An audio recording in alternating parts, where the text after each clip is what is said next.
All right, we're going to finish up Mendelssohn now, tell you a little bit about the end of his life.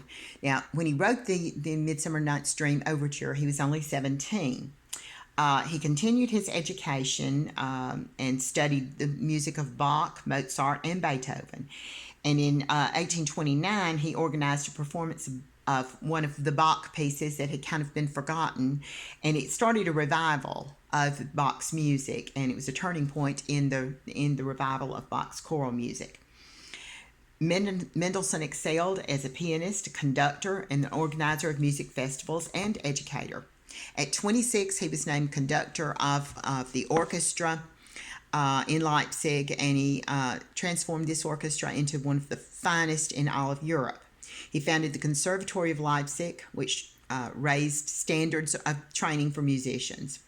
And in 1842, I believe it was, the King of Prussia wanted to produce Shakespeare's comedy of the Midsummer Night's Dream, and he asked Mendelssohn to write some more music to go along with the play. And that's when he wrote the Wedding March that we are all familiar with, and we're going to listen to that in a moment.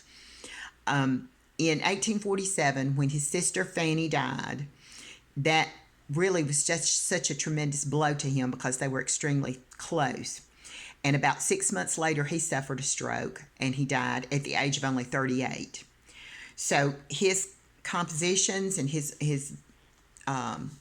the music that he created, much orchestral music, including 5 symphonies, the concert overture to A Midsummer Night's Dream, 2 piano concertos, a violin concerto, 1 opera, and some incidental music for plays, the Wedding March being one of those.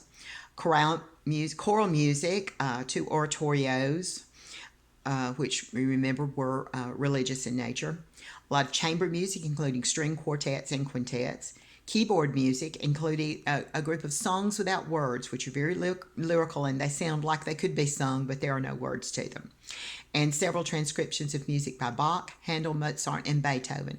All of that, and died at the age of 38. So he was very fast. They said he composed with the same speed and comparable to Mozart and Schubert. And he was very dedicated to conserving the classical forms, even though he was writing during the Romantic period. So there is definitely emotion and feeling in his music, but they pretty much strictly adhere to the classical forms. So at this time, I would like for you to listen to the Wedding March from A Midsummer Night's Dream by Mendelssohn.